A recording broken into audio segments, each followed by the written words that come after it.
came out, I've gotten information about a whole lot more cases.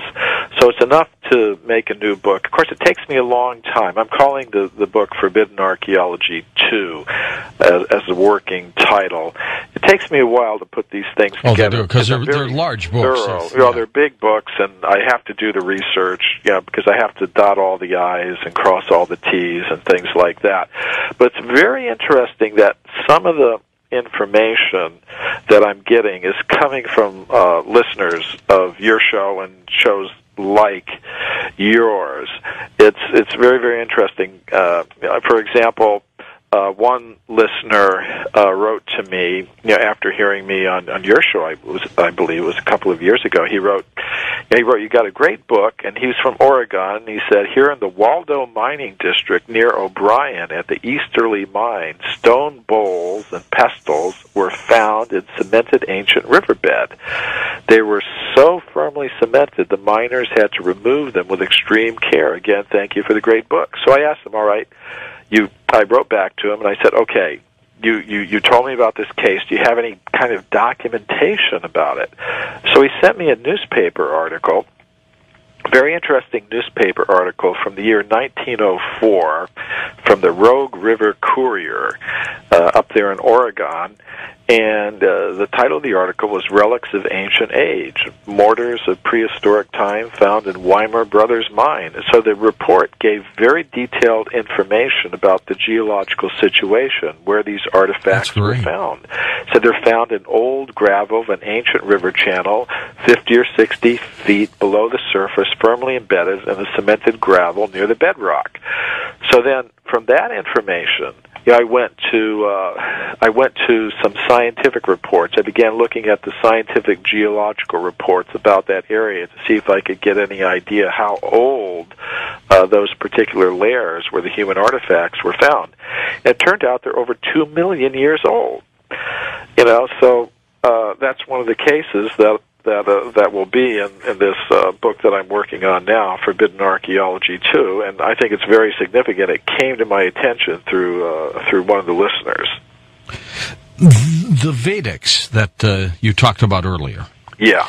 They talked about flying machines. They talked about wars. Now, were you ever able to determine whether these flying machines were hours of the time, our kind of technology, human technology, or were they witnessing extraterrestrial visitations?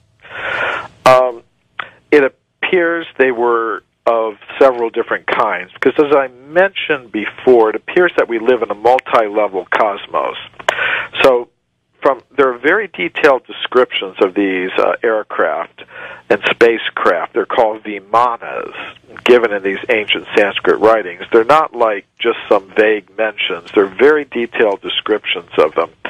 Some of them were made of iron and metals like we're familiar with. Sure. And they came from other parts of our level of the cosmos. And so they're described. Some of those are described.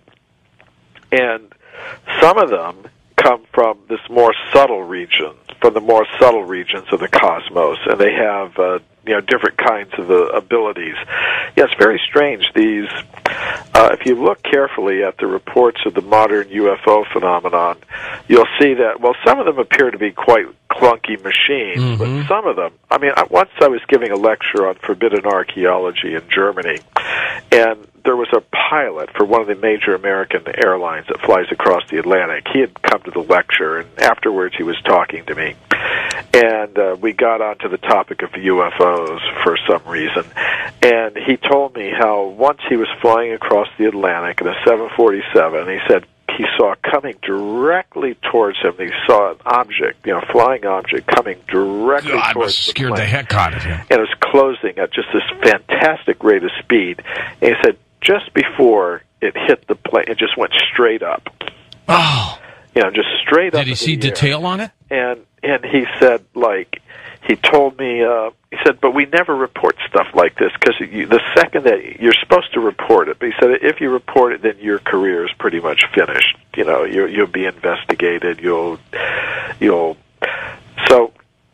the point being that the modern reports of some of these UFOs show that they conduct themselves in ways that no plane made out of metal could possibly endure the G forces. You can't do a 90-degree straight up turn like that at that rate of speed. The plane would just disintegrate. Those are great stories, Michael.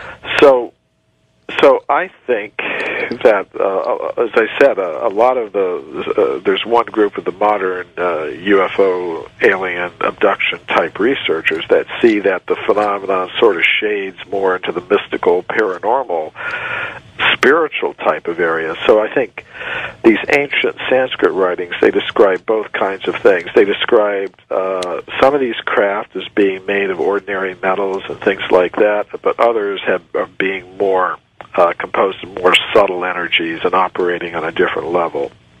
God, that's incredible stuff. Can you imagine being in a plane, seeing that coming at you? And I'm sure you had a co-pilot, right? Yeah, he didn't talk about what his co-pilot said. But that was a expletive deleted, right? But there's just so much reporting on these things.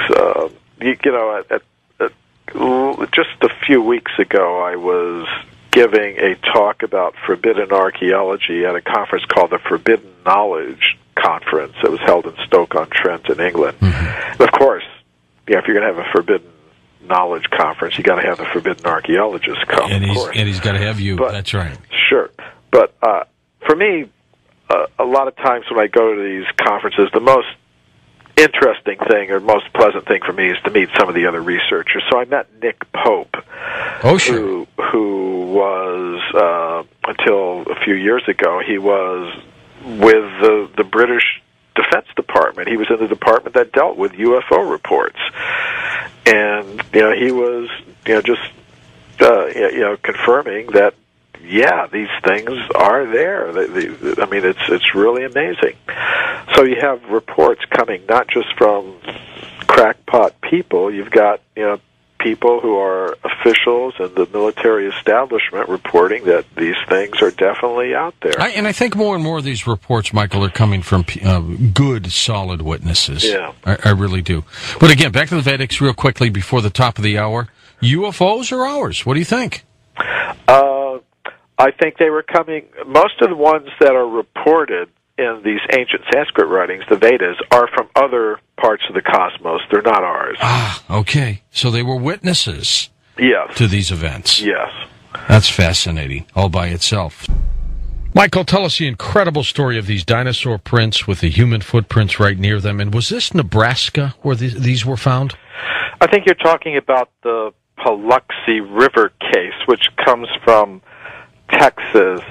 Originally I was a little skeptical about those. I didn't put them into my book, Forbidden Archaeology, because one of the people who originally reported them, a Christian creationist scientist named John Morris Jr., withdrew his claims. He had originally claimed there were some human footprints next to dinosaur footprints, but then he decided, what he thought were human footprints were kind of erosion patterns or something like that.